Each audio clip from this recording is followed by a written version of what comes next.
నమస్కారం. కులా views YouTube ఛానల్కి స్వాగతం. శ్రీశైలం సిఆర్ఓ ఆఫీస్లో ఈరోజు అన్నదాన కార్యక్రమం చేపట్టారు. గణేష్ కమిటీ వాళ్ళు, సిఆర్ఓ గణేష్ కమిటీ వాళ్ళు ఈరోజు స్వామివారికి ముందుగా నైవేద్యం పెట్టారు. వాళ్ళు ఆ నైవేద్యాన్ని స్వామివారికి సమర్పించిన తర్వాత భక్తాదులకు వచ్చిన మన టెంపుల్ స్టాఫ్కి అందరికీ భోజనాలు 1 గంటకు వడ్డిస్తారు.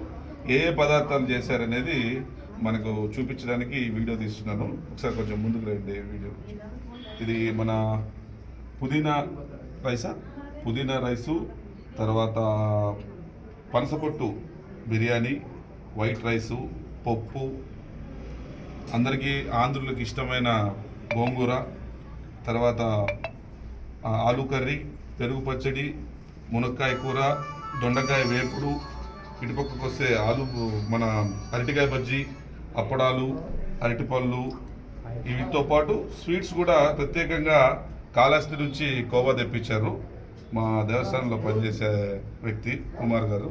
ఇలాంటి అన్ని పదార్థాలతో స్వామివారి నైవేద్యం పెట్టి భక్తులందరూ వచ్చి ఆ ప్రసాదాన్ని స్వీకరించాలని కోరుకుంటూ మీ కులా వ్యూస్ యూట్యూబ్ ఛానల్. నమస్కారం.